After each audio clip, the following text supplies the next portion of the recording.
In this Writer's Toolbox video, I'll tell you how to bridge from your hook to your thesis statement. Now, if you've seen any of the other videos, you may have seen this picture, but an introduction consists of three parts. A hook, which is typically quite vague, really broadly introduces what your essay is going to be about, and its purpose is to hook or pull in the reader, to grab the reader's attention in an interesting manner. The thesis statement at the bottom, on the other hand, extremely specific, lays out a clear central claim which your essay will prove or support. Now the bridge is just that bit in the middle, okay? It links your vague hook to your specific thesis statement.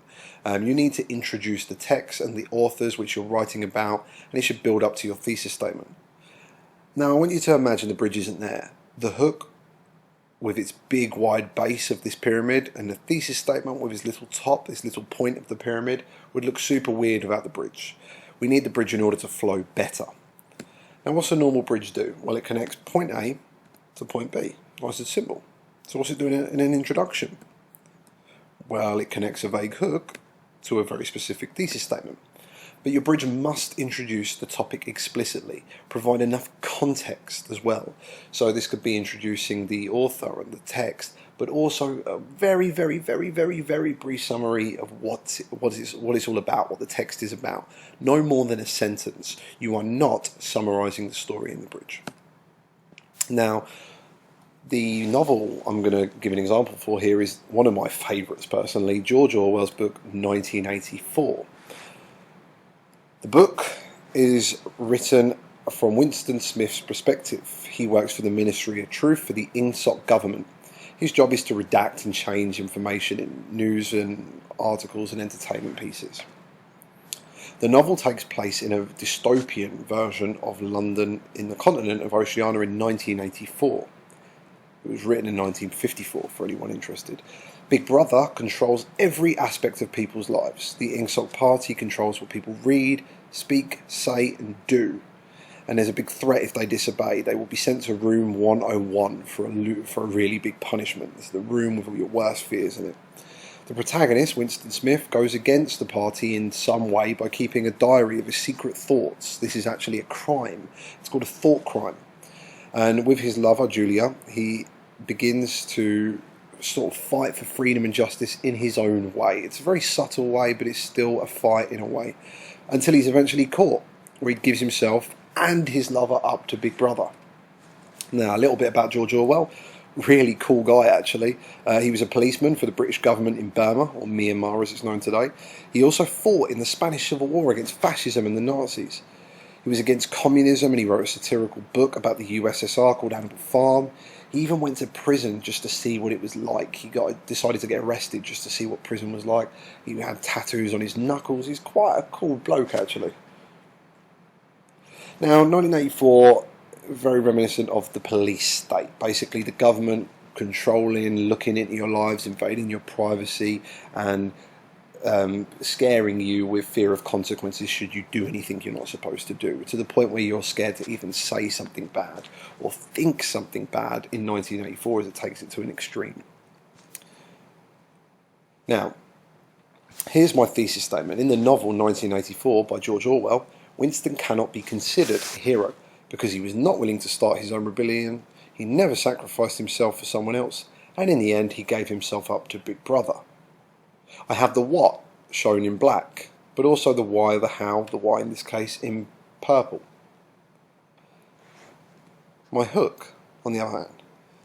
George Orwell once said that people that elect corrupt politicians, imposters, thieves and traitors are not victims but accomplices. He's saying that if you let these people lead and be dictators and authoritarians and totalitarians, you are complicit. Right? Really interesting quote hook from the author himself. And it's related to the topic of, rebellion and not giving up, and giving yourself up, not being someone who fights the government. So I need to bridge in between the two. Well, I need to be very specific and introduce the author properly and the text, 1984. So I write, Orwell was spoken about totalitarian governments, but also about the complicit populations who accept them. This is certainly the case in 1984, where the protagonist, Winston, could be considered an accomplice as Orwell's quote suggests. Now what I've done with the bridge here is I've directly linked my hook as Orwell's quote suggests. You need to reference your hook in one way or another. I've also introduced the text, 1984, and I've given a very, very brief summary explanation of like the protagonist Winston, because I reference Winston in my thesis statement, and how he could be an accomplice, just like the quote suggests, not a victim, because he doesn't speak out against the government. So I've introduced my thesis statement whilst referencing my hook. Again, just checking things off. Orwell, 1984. Brief thing about the quote, about the book, and then link back to the quote. Make sure all of the information in the thesis statement is given before I give the thesis statement. Let's see another example. Fear is a central theme in the novel 1984 by George Orwell, and is presented by society's willingness to ignore the actions of the party and alter their own reality. So I've got my thesis statement, I come up with a hook.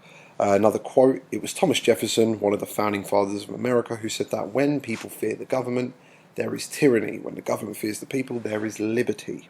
Okay, so I've got fear and society's willingness to ignore the actions of the party and alter their own reality. It's fear of the government. My quote is also about fearing the government and tyranny.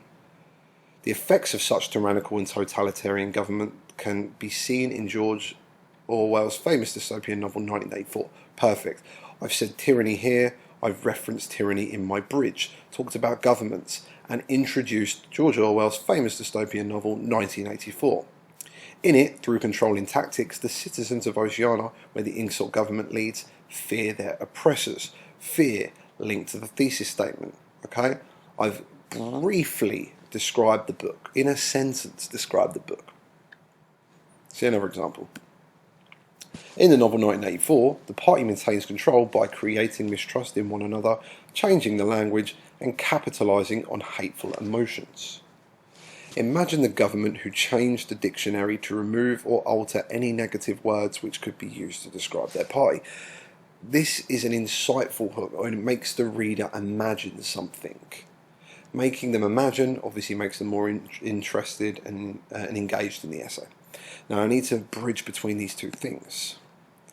This is exactly what the insult party do in Orwell's prolific novel 1984. This is actually a cohesive tie which links to this. Okay, this means this over here.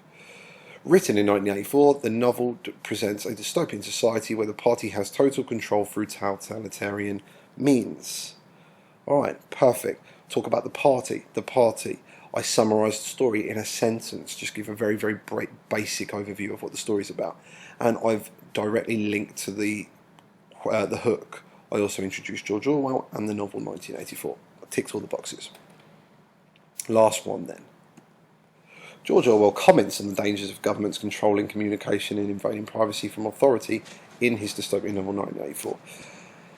I've picked a statistic here. An audit into America's NSA found that they break privacy laws thousands of times per year.